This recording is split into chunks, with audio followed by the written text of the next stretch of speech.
Une fois qu'on aura divisé ça par les régions administratives, puis qu'on aura divisé ça ici par les MRC, puis par le nombre d'organismes communautaires, c'est des miettes qui vont tomber dans le communautaire. Depuis ce matin, une vingtaine d'organismes communautaires en Abitibi-Témiscamingue sont en grève.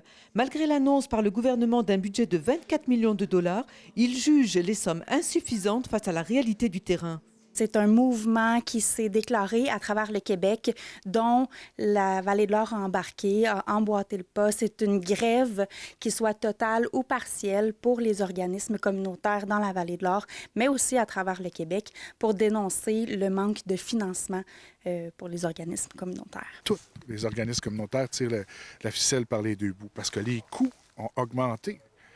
Puis les salaires n'ont presque pas augmenté dans le milieu communautaire. Là, on est en tension. C'est comme si on mettait nos propres employés en difficulté. Dans cette grève, les services aux bénéficiaires seront réduits, voire annulés pendant 2 semaines. Un moyen de pression qui pourrait impacter durement les usagers et l'ensemble des citoyens, mais qui est jugé nécessaire par différents organismes. Probablement qu'on va offrir juste des sandwichs, des bâtons. Donc, citoyens et citoyennes, si vous voyez des gens affamés dans la rue, c'est le temps de leur offrir des repas. Les gens vont vous être reconnaissants, des cafés chauds.